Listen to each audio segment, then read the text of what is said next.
Man, I tell you, in the fall, the moss is really stuck to the rocks good. Here, these steep rocks. And summertime, even way better.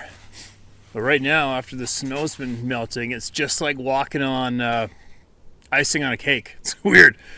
I wiped out a few times. It's funny, I gotta keep reminding myself that it's not stuck right now and I can't just cruise around on it anymore. Anyway, this big timber behind me is never been logged. You see all that lichen, that green, pale green lichen hanging down. That's what keeps all the ungulates alive all winter in here, is that stuff. So you got big timber, steep cliffs, and the deer thrive, unless there's an overabundance of predators, and then they got a chance. But anyway, I've packed a few big bucks on my back down these bluffs right where I'm sitting, and it's never been easy. Tell you what, but lots of great memories. Okay, what do we got? Hi, my name's Mary. I live in Washington State in a small town in an area near Joint-based McChord Air Force Base. I ride my bike on the rail trail there, listen to a lot of the emails you read and find them enlightening. They always remind me of my encounters I've had. My sister, who passed 2 years ago, I'm sorry to hear that, lived with her boyfriend in western Washington at one of the mountain passes into eastern Washington in a cabin. And sometimes I would go visit her.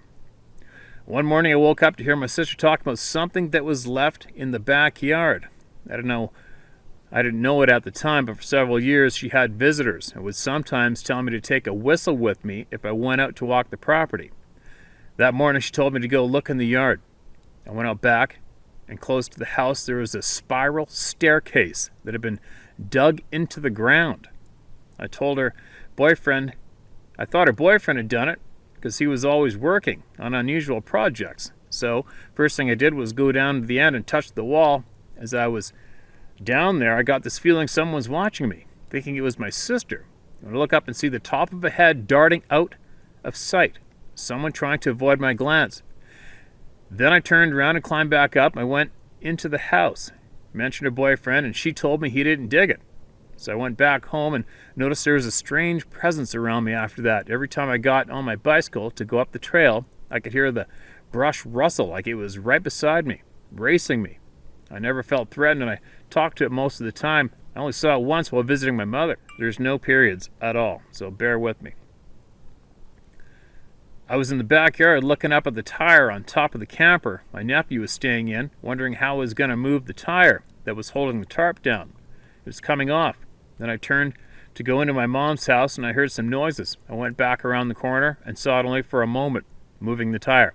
It was 8 to 9 feet tall, furry and brown. The back legs were very muscular, which explains why he could run so fast. It followed me around for years, coming and going everywhere I was. I could feel it. Lately, last week, I heard it scream somewhere around my apartment building. I thought it was the kids next door at first playing, but the sound was so deep and loud, a scream like a roar. And I heard it in the morning thinking it was a truck out there making noise that used to scare me. But when I've looked into the woods and seen glimpses and seen whole families of them here in my town and the outer-lying forested areas, to me they are like people. I've seen them shape-shift, and I'm curious, but the more I hear of them and talk about them, the less they scare me. Of course, I keep my distance to try not to look too deeply into the woods when I pass by. Thank you for your channel and all the hard work and care you put into it, so people like myself don't have to feel we are crazy anymore. I can say what I saw, and I can say what I feel, and it's such a relief to have more experiences I'll share later. God bless you, Mary Folkerts. All right, Mary, thanks for sending that email in to us. Next time, do me a small favor and put some periods and commas in there, all right? So I can read it smoother. It's really challenging without that added in.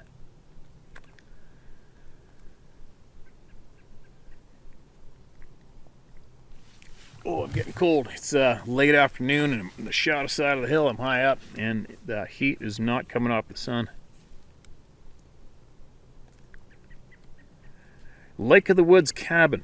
Hi, Steve. My story was read before, but only half of it was shared. Oops. I think I've had a couple of those. Mainly because not all of it downloaded onto your phone, so you couldn't finish it. You don't need to reread it, and I don't need it read. A couple of people commented they wanted to hear the whole story, but if anything, just enjoy the full story yourself. Okay, man, I'm sharing it and I'll read the whole thing. Thanks for sending that in, by the way. Hi, Steve. As a hunter and fisherman, I was glad you started to share this aspect of the great outdoors. I've been fascinated with the subject since the Patterson-Gimlin footage. My sharing is an experience and not a sighting, but I have wondered about this for many years. This experience took place in the 70s in the Lake of the Woods area in Ontario. Our family has a 100-year lease on some land up there. Our grandfather built a small cabin on this land soon after World War II, which we still have to this day. The cabin has no roads to it and never did. My grandfather and a couple of his brave friends brought everything to build the cabin in the dead of winter, over the ice on trucks. Then in the springtime, they went back over the water on boats to start the build. The trip over the water to the cabin is like a water maze. You have to go around forest-covered island chains. There are reefs to consider. There's almost endless rocky shorelines on both sides of you as you motor along. Then finally have it all open up to arrive at our cabin. The cabin sits on a rocky cliff at the end of a point facing west. Best sunset every night. My grandfather did all this for hunting and fishing cabin. Sometime later, the government made the area into a forest reserve, which killed the hunting for him. Somehow, I never did know why. But my family over the decades enjoyed fishing for smallmouth bass, northern pike, and springtime lake trout. There's a 32-pound lake trout on the wall up there. That's a chunk of trout, man. Lastly, being a forest reserve, but very few people after us were allowed to build. So this whole vast area is ours to steward until we decide to pack it in. Finally, my experience. Thanks for sticking with me. I was born almost last in my mom and dad's family of 6. As I got older, my father entrusted me to use a 12-foot duck boat, the small outboard motor we had up there. My dad said I could go out in this boat as long as I would stay in the bay behind our cabin. The bay was about 2 miles long and about 200 yards wide in places. The bay and the whole area had a thick, dense forest right up to the granite shoreline. One late afternoon, I was in my duck boat simply heading back to the dock. I was soon overcome with a feeling of dread and fear. I remember turning my head to the right, turning my head toward the shoreline from where the fear was coming from. Yes, that's what I said, from where the fear was coming from. I don't know what that means, but the feeling was coming to me. The whole time I was looking to the passing shoreline, feeling shook, not knowing what was happening to me. I remember it was an awful feeling.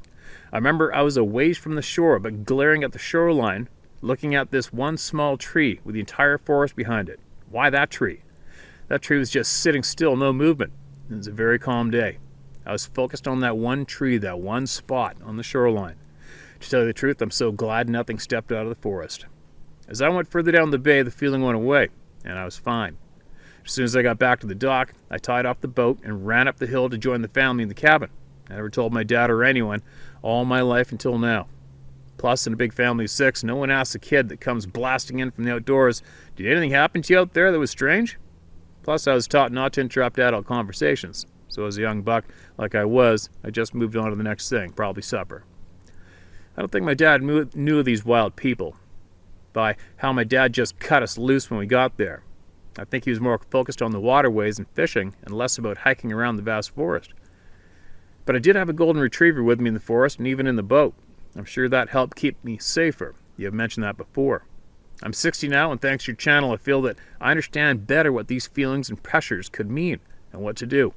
Because of you and the people that share their lives with the sharings in this channel. I enjoy the outdoors. That alone is worth the price of admission. Thank you for making a place to learn more about our crazy outdoors. I'm enjoying the fly fishing apps. Thank you, James Patrick Patterson. James, sir, thank you very much for emailing us. And I'm pretty sure if you've looked into it all, Ontario's got so many sightings around there, it's absolutely ridiculous. It's endless. Endless. The feeling of dread sucks, man. I kind of sort of had that last weekend, a week ago on the island. And then I put that video up here a few videos back. I got to videotape the dead silence, which is creepier than shit. But I haven't ever had the dread. Well, no, yeah, I've had that dread. Yeah, I've had the dread. All right. What do we got?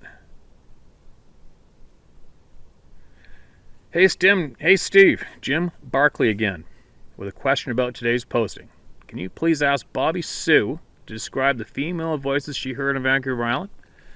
In July 2015, while fishing up a small tributary to the Livingston River in southwest Alberta, I heard what sounded like high-pitched human female voices on the hillside above the stream. My son and I had four-wheeled several miles on a trail up the tributary when I stopped to start fishing. My son walked off up the trail to go about a mile further up. Just after he went out of sight, I heard the chattering start above me.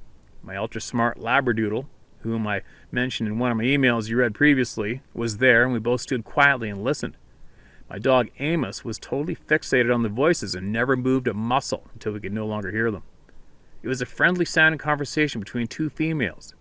Estimated distance probably 80 to 100 yards, but conditions were very quiet up there. Kind of sing-song and cadence with the high pitch you would expect from a human female. The difference being I could not understand a word exchange in the conversation. I can state with confidence there was nobody else up there that day, and we rarely see anyone. Bobby Sue's description of the voices she heard would be of interest to me, and I'm sure to many others. A couple quick additional items. When the voices quit, Amos and I turned back to the creek to start fishing. As stated, it was incredibly quiet. No wind.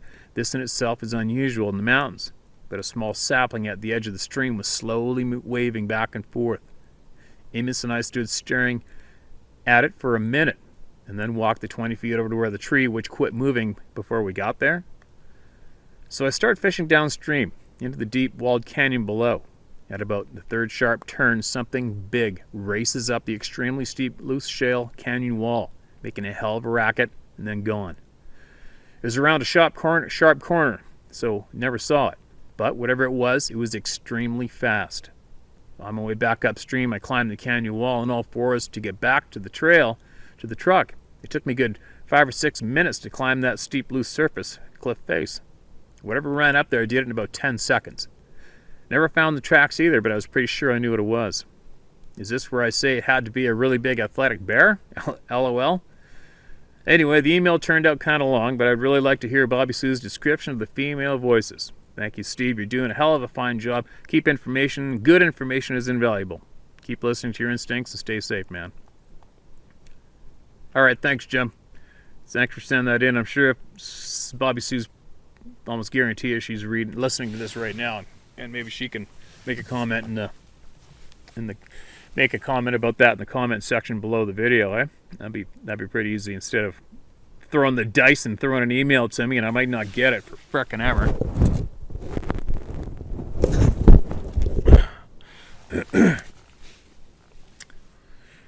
Oh, I'm getting cold. I'm gonna have to go. Titled, Can Anyone Tell Me What I Saw? Dear Steve, better mark that as red, or I'm gonna get in trouble later on from everybody.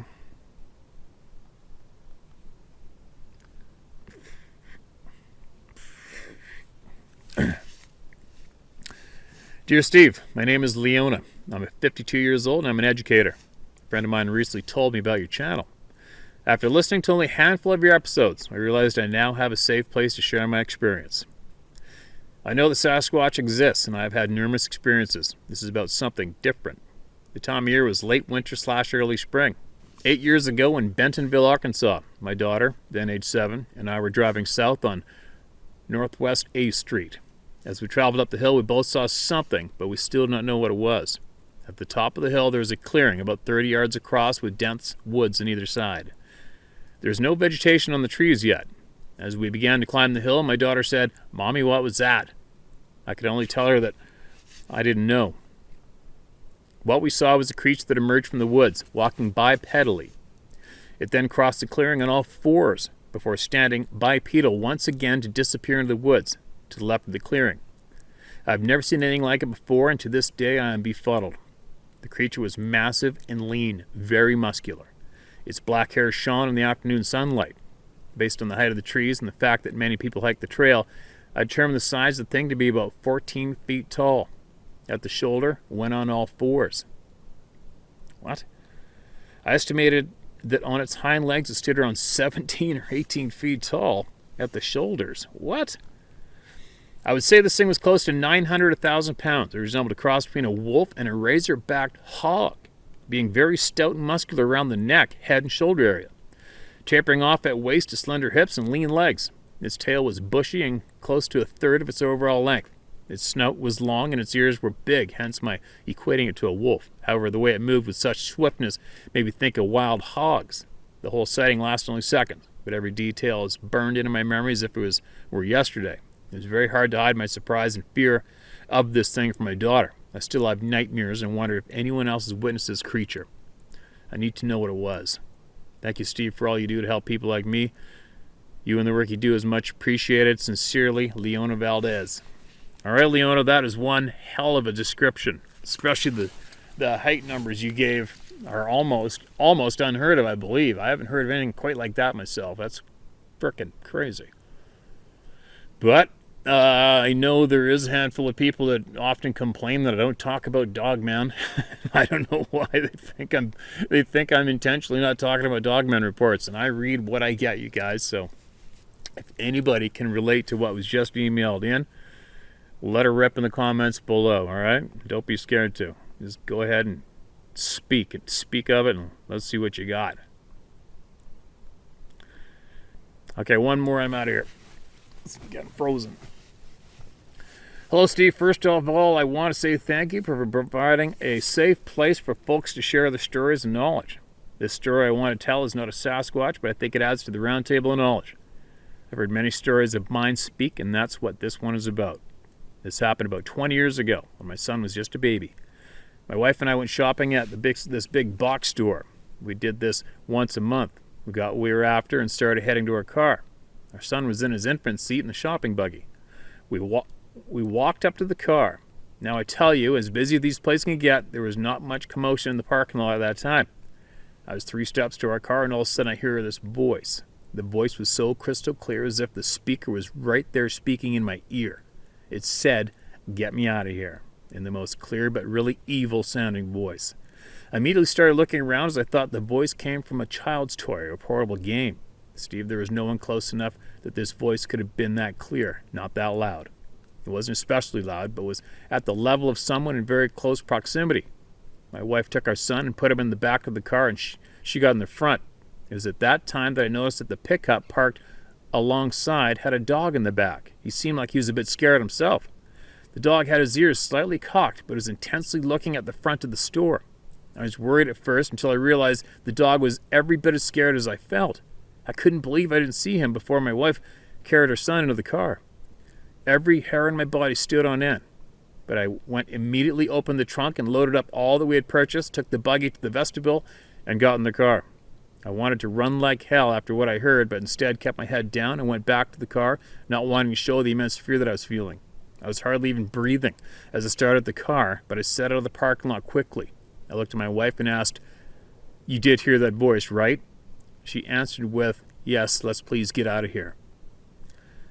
It was after we hit the highway before we even talked about it. She told me at first she thought she heard the voice from the dog, but he seemed to be freaked out too.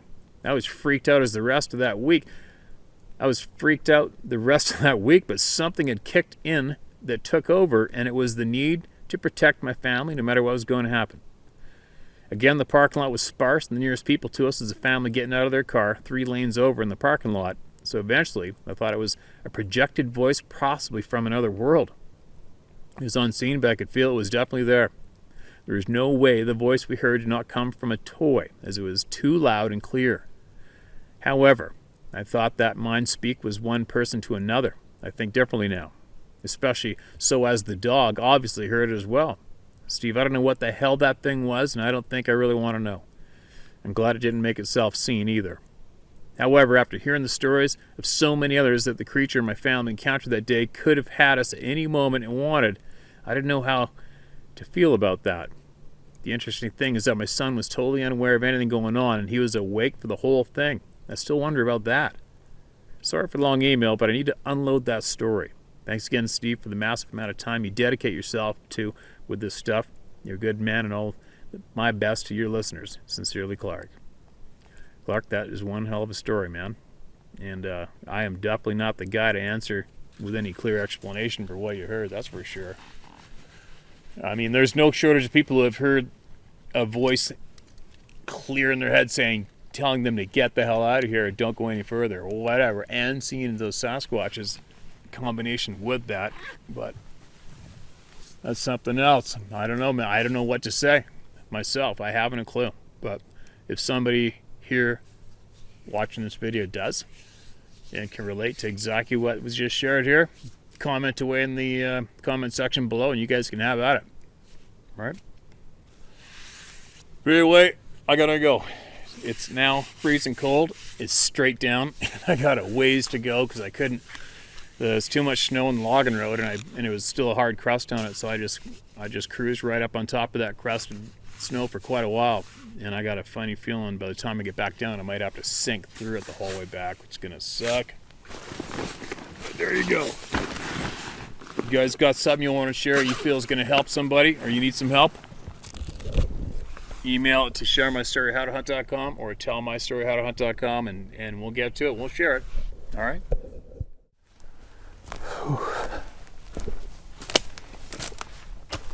Well, hopefully that Canon camera stays on. I've my other one, I don't know why. I have to figure out the settings, but they would shut off on their own while recording video. The audio keeps going, and I'll just have to fill it in with something. But it's a bit of a pain in the butt. But anyway, I slowly climb this frickin' mountain. Got a couple cameras that I had up here since last November. It'll be interesting to see what's on there. And I was trying to find some shed antlers from two different bucks I knew were on here in the fall, but I'm not sure where they wintered. I found a lot of beds over there where I typically do, but nothing. And I flew the camera up here actually too in the wintertime and caught a handful of deer on it right there. Actually, I'll put this on, I'll show you where I am. But anyway, now I'm starting to get into the snow, and that's going to kind of suck because if I'm trying to find the antlers off those bucks, it could possibly be buried in the snow. So I'm going to slow down on the searching, and I'll come back another time when there's not so much snow and have a thorough look around. This is a real special mountain to me here. I've had a lot of special times here. Spent a lot of time here. Seen a lot, harvested a lot, done a lot, and I've basically had it to myself. It's not that easy to get to. Straight up and then into these cliffs. But anyway, I got some emails I want to share. There's one here, I hope I can find it right now. And it kind of scared the crap out of me, only because I've been there and this guy really got across what happened to him clearly, and it's not good. Not a good outcome psychologically afterwards, you know. Here it is, found it. Okay, now listen to this one. This is in Chilliwack Lake, which I'm familiar with. A lot of you people are too that are from BC. And where this guy was, as the crow flies, it looks like it's I don't know, half a kilometer, 2 kilometers, or a couple miles away from the Washington State, British Columbia border. Steve, appreciate all the effort you put into bringing awareness to the outside world. This is my story. I've suffered nothing but ridicule and jokes in the last 35 years regarding this incident. No name attached to this, please. Thanks for that. September 1986. It was the year of Expo in Vancouver. It was also the year that changed my life. I was in my late 20s. I was a fishing, hunting, outdoors fanatic who figured he had life by the tail. I had a great job where I worked 12-hour shifts, and when I worked 3 days straight, I got paid for 40 hours and had the next 4 days off to do whatever I wanted. It was a perfect schedule for me, as it allowed me to be in the great outdoors 4 days a week and absorb Mother Nature in all her glory. I was BC bred and raised, and learned bushcraft, hunting, fishing, and shooting from my retired uncle. He was a great teacher. We had many hunting trips under our belts. BC is vast, and I've been in our neck of the woods many times, exploring Braylorne, Goldbridge, Seton Portage area, which is a serious hotbed for numerous sightings, coincidentally. On this particular 4-day stretch, I decided to stay close to home and camp on the south end of Chilliwack Lake. I don't know if you're familiar with this lake, but in the 70s and 80s, it was a great place to camp because it was within an hour of my house. The far south end, away from the government campsites, was usually empty in off-season and even during summer months was not overcrowded. I arrived that September morning at about 10 a.m. I had stopped at the government campsite at north end of the lake and had loaded the back of my truck with a bunch of firewood. Remember when firewood was free? I remember looking around the government site. There was not a soul there, not one boat in the dock or in the water. The south end of the lake had a semi-sandy beach, and if your truck was a 4x4, you could cross Depot Creek and camp right on the sand near the edge of the water. When I arrived this Thursday morning, there was no one camped anywhere, not a soul on the beach. I knew I'd have at least a day by myself before the weekend warriors showed up with their loud music and party attitudes.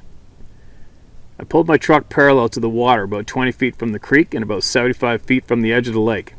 I unloaded my boat and motor and all the firewood from the back of the truck. By the time I had the gear arranged and boat in the water, it was getting close to noon. I grabbed a few sandwiches out of the cooler, jumped in the boat, and turned north to fish with the slight breeze coming up the lake.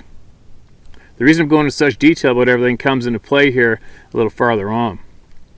The way my truck was parked, the wind direction, etc., etc. I went north for about an hour. I'd used my little 4-horse kicker motor to cruise up the lake about 3/4 of its length, spun about to face back south and dropped a line in the water. I now pulled the kicker motor up and dropped my little electric thruster in. With the slight breeze coming up the lake, the little electric had just the right slow, sweet speed for my lake troll to bob the broad tip perfectly. I had a perfect day. No boats, no noise, sunny, a few clouds, and a nice slight breeze bringing the tiniest ripples on the water. Perfect fishing day. I was about an hour in and about 10 or 15 minutes away from the campsite when I first noticed it. It was a god-awful stench that would hit me every few minutes. The kind of smell when you encounter a dead carcass that had been bloating for about a week. It was terrible, and I figured there must have been a deer or bear carcass laying on the beach a few hundred yards upwind. I steered the boat another 40 feet offshore to get away from the smell. Snow is about 60 to 70 feet offshore, and the smell seemed to have abated. If you look at a satellite shot of Chilliwack Lake and view the south end, you will see there is almost a point where Depot Creek runs into the lake. It has a tree barrier, and it is not until you are past a clump of trees before the creek that you can see the beach area and the location where my truck was parked. I was still 60 to 70 feet offshore, trolling in. My plan was to troll right by the creek mouth, then beach the boat and grab some relaxed time and have a snooze. Well, let me tell you, that never happened. When I cleared the clump of trees, I was still gazing at the lake when sudden movement behind the driver's fender of my truck grabbed my attention. Even with the canopy blocking my view, I could see what looked like a large black bear with his back to me standing beside my truck. Our minds play funny tricks on us. They make you see things, or it's just not capable of comprehending things that we have never seen before. What I thought was a black bear soon ended up being something that would turn my mind and world inside out. This being, as you call them, sensed me and turned towards the lake. When it caught sight of me, instead of running towards cover like normal animals, it ran directly around my truck and straight towards the lake edge. So big and huge, it was mammoth in size. It ran on 2 legs. It was like time stopped as I watched this thing run towards me. I remember in replay every second it took to reach the water's edge constantly in my mind. I was fortunate that the boat was slowly veering off away from shore. I was now eyeball to eyeball with this creature, maybe 70 feet away from shore. Almost in a state of auto motion, I cut the power in the electric motor. It was like something came over me and I could not move. I could not do anything but stare at the enormity of this monster. It was jet black, except for the hair near its face, which had some mottled gray. It had almost no neck, broad, about 3.5 feet wide. I then noticed its left arm was odd. It was dangling by its side and quite withered in comparison to the other arm. It had no mass to it, and I realized it was either a crippled or injured arm. Then the scream came. Never have I heard or seen something so awful. I could literally feel the power of the scream. It was deafening and made my head pound. I felt nauseous and stunned, and I felt my body let go and I urinated myself. Sitting like a victim, bobbing around on my boat, this wild animal would have torn me to shreds if I had been within its reach. No doubt in my mind I would have been a dead man if I had reached the beach. After 3 huge screams, it turned its upper body towards the creek and the entry road. It then looked back at me, kind of showed me its teeth. I will detail features after I finish my train of thought here. Then it turned towards my campsite and bolted for the tree line. I saw it grab its left arm by the wrist while it ran. The crippled arm was swinging loosely by the time he grabbed it. Never have I seen an animal so large move so fast. It was at the tree line and disappeared in mere seconds. It felt like an eternity that I sat there trying to comprehend what just happened. And then I heard the noise. There's a bunch of trucks coming down the main gravel road. I could hear the gravel and the motors coming down the road. They were maybe half a mile away from the turn. The Sasquatch heard this way before I did, and that's why I ran off. I was never so thankful to have more people around me in my life. These trucks came up to the Depot Creek turn and turned in. They were full of all young guys and girls coming to party at the beach. I felt the tears running down my face as I switched the power back on my motor and went to shore. I was a mess, shaking, piss all over my pants, sweat pouring down my forehead. I jumped into the water up to my crotch so my piss stains would look like I was in the lake. I drug my boat up to my truck with all the gear still in it. Adrenaline will do that to you. When I got to my truck, I saw the reason this being was so mad. I had disturbed its food supply. My plywood grub box, which I had left sitting on the tailgate, was beside the driver's side, lid torn off, broken all to rat shit. You remember those nice aluminum Colemans?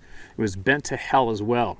The frozen meat was still there. The bag of fruit I had was mostly just chunks laying on the ground. I had about a half a dozen apples and 4 or 5 oranges in a paper sack next to the cooler in my plywood kit box. Apples and oranges were all gone, just bits laying on the ground. I picked up all remnants, threw them into the broken cooler. I did not even bother putting the boat on the roof rack. I opened up the tailgate and literally stuffed the boat nose first into the box, tossed in all my gear in on top. I've never loaded my gear up in 2 minutes before, but I've never been so scared in all my life. The 3 trucks and all those kids had crossed the creek and were driving around behind me. They saw I was leaving, and one truck pulled up beside me. He asked if I was leaving. I simply nodded, and they asked if I was taking my firewood. I managed to tell him to help himself. Looking back now, I should have told those kids to get the hell out of there, to go back down to the government site. If something had happened, it would have been 100% my fault. I recall trying to put the key in the ignition of my truck, hands shaking so violently that I had to use both to put a key in. I remember driving back towards government campsite at the north end of the lake and feeling like I was going to vomit. The anxiety was unbelievable. My entire body was still shaking. When I arrived in the parking lot at the north end, I changed my pants and clothes in my truck. My boat was almost falling out the back. I secured it with some rope, pulled a jug of water out, and left that parking lot full throttle. The next few days were terrible. I had continuous nightmares. I could not eat. I couldn't sleep. I sequestered myself in my house. I didn't even unload my truck for 2 days. On the 4th day, I was starting to get a grip. I was alive. I avoided getting ripped apart, and I made it home in one piece. I would reflect on it, relive it, and try to tell myself the outcome was positive. But I felt like such a chicken shit, weak coward or something along those lines. I always pack when I'm camping, and I had a 44 mag lever behind the seat that day. Would the outcome have been different if the gun was in the boat with me? Would the state of mind I was in when this effer was screaming at me allow me to pick up my gun and burn a few holes in him? I've questioned myself for years regarding this. I think the outcome would have remained the same. I don't think I was in any state of mind to have picked up my rifle and fired. The term infrasound has been tossed around by the Sasquatch community. Is that what it is? Facts visual. Height. Measuring the height of my truck 6 foot 4 inches, and the fact that I was viewing his right hand shoulder, back, and head above my canopy, I would say 8 foot 6, give or take. Weight? Not as filled out as a grizzly, but still very thick throughout the neck, shoulders, and back. The legs and hips were proportionate and did not look long or short.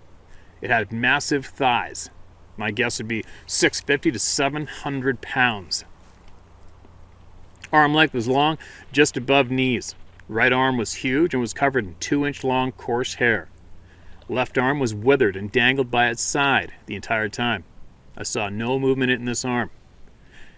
My guess it had an accident or was involved in a fight with one of its own or... Eyes were black, no white seen, large and wide, deep set. There was no hooded lids from my recollection. Mouth, lips were dark gray, same with mouth's interior. There were no distinguishable red gums. They were lighter gray. Teeth were flat and rounded tops, except for the incisors, which were rounded and longer, almost an omnivore style of tooth. Mouth was large and flat. You could see the jaw muscles when it was screaming. Teeth were distinct, light brown yellow. Nose was broad flat, dark in color. Nostrils were not turned upward like in most artist renditions I've seen. Picture a boxer's nose, but a larger scale. I've watched most of your videos, and I love to read the comment sections. There's a few who write, "They are not there to hurt you, they just want to be left alone." I wish that one day I could go see one. Steve, you know better, and I know better. These are not friendly giants. They're not stuffed animals. They're wild, smart animals. Who, if given the chance, would pull you apart like a rag doll or gnaw on your bones? People who want to see one would change their minds after my experience. I think they know what a gun is, and if they see a person with a gun, they avoid. I believe they travel in small packs, and maybe the one I stumbled upon was an outcast because of his injury, a hindrance to their community, so they ousted him from the group. I've tried to go back to the woods every year ever since. I can't bring myself to get it done. I've sold all my guns, camping, hunting gear. Once a year I venture out to a tourist trap lake in the interior, paved roads, log cabins. You know the ones. That's about as outdoorsy as I get now. It's a shame. Well, that about sums it up. I wish this had never happened. If I could turn back time, I would be 150 feet off the beach with a 45-70 and a hunting buddy with me. This bastard would have not to worry about scaring the shit out of anyone ever again, and would be on a slab in the anthropology department at UBC, and the mystery would be over. Keep up the great work, and keep up your 6th sense. Call me Bob.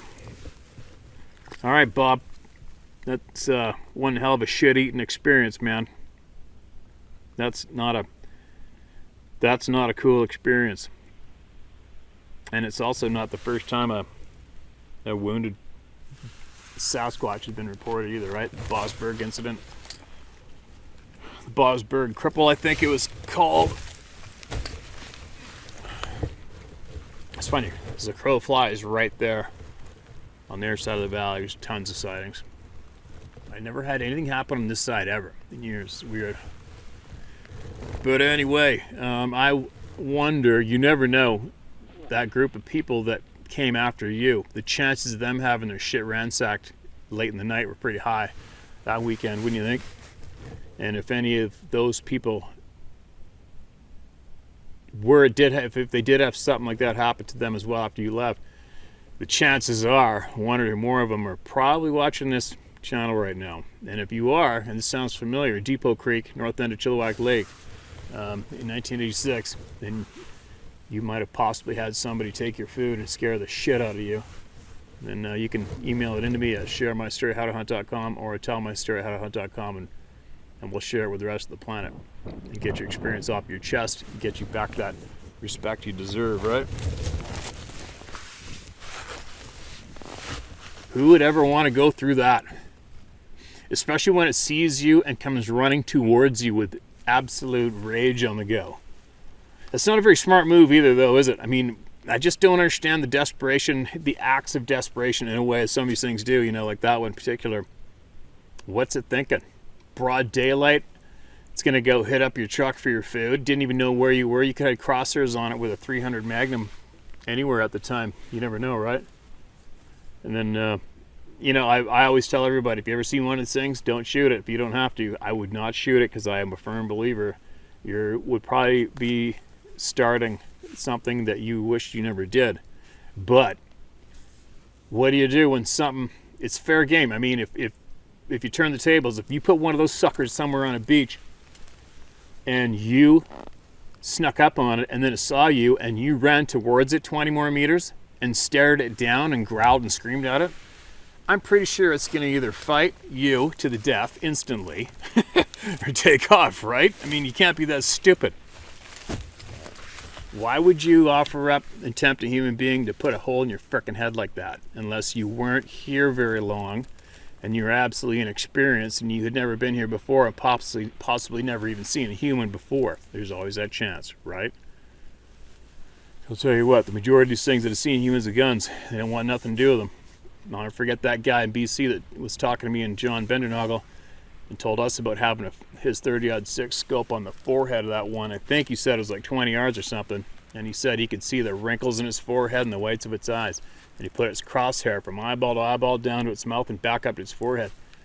And then his buddy came out, and that thing jumped behind the tree and was just poking at him, looking out the tree when that crosshair was coming up, and it knew what the gun was.